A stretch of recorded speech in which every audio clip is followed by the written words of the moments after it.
I was with my family one time when we were coming back from a family trip from Mexico. It was And this. yeah, Yeah. yeah, we had a layover and we got some food. And we found out at the end of the meal that our meal had been paid for by this woman who was sitting. She had since left. Mm-hmm. And the server just said, like, she just was so delighted by how you are with each other that Mm-hmm. she wanted to buy your meal. Yeah. And yeah, Yeah. I love and it that. was so great because like we were just doing our thing, you Mm-hmm. know? Just being a Um, family. exactly, Yeah. exactly. And the funny thing is, I still remember what my son was wearing because do you know Totoro? No. Okay, so I'm not really clear either, but like there's this Japanese cartoon and it has a character Totoro, and he's just sort of like this, not really a bunny, but kind of a bunny. And Okay. Jacob had this big onesie that's like a Totoro onesie, and he loved to wear it when we would travel. Like That's I'm so sure it's just cute. so comfortable. Yeah. Yeah. So you have like this 8-year-old boy in a Totoro costume. I'm sure that didn't hurt. you know? Yeah. Super Yeah. cute. Yeah. Yeah. Yeah. My son's 8 now, so I can relate to that age, Yeah. Asher.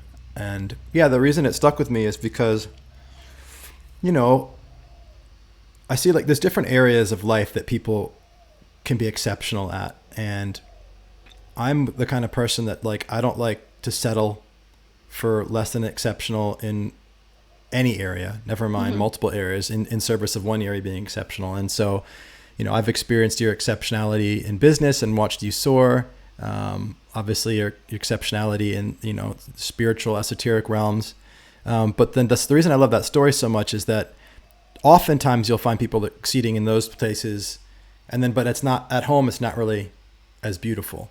Mm. And for me, family is really important, and so it was something that was a story that I remembered because of the beautiful possibility that you can bring greatness to every area of your life, and also because it's I'm projecting from my, you know, not being part of your family obviously, but like that the way that that woman that you told the story of that woman describing your family is how I experience you, as you know, I get to Mm. work with you personally, but that the expanse of your presence lives as a culture in your family, I'm imagining, and it's something Yeah, well, that I've held as something to aspire to for myself.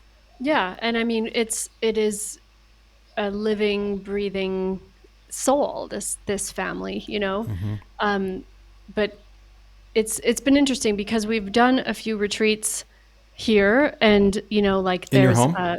yeah, Cool. yeah, smaller, like not Yeah, that's really not interesting because Calvin and I are planning our first in our home. Yeah, So well, yeah. so be prepared because Yeah. the interesting thing that happened that I didn't expect at all was the feedback that we got from what people received just from seeing us be with each other, Hmm. you know? Um, and I don't know, I think they were kind of having that expectation that like, oh, maybe it's going to be a shit show behind the curtain because that's so often the case or, you know, Hmm. whatever, but like we were just who we are. And I Hmm. think part of that came from me saying, like, I want to do this retreat here, but what makes that a yes for you? Like, what Hmm. do you need to have happen? What do you need to not have happen so that Hmm. you still get to have the space that you want to have the space because it's your home, Yeah. you know? Yeah. Um, Yeah. so just like those little things, actually asking and Hmm. collaborating and not Hmm. just assuming that because your kids are kids that they don't know or No, you that's know what I'm super saying? helpful. Yeah. Yeah, Yeah. thanks. Because obviously I went and spoke with Captain about the idea and she loved it. And we saw the possibility as beautiful for the home. And we kind of like come up with a solution that we think would be beautiful for the kids. But like, there's no need for me to skip over them. Like, I will Right. go They to both of them know. They actually know. and ask them and talk to them about it.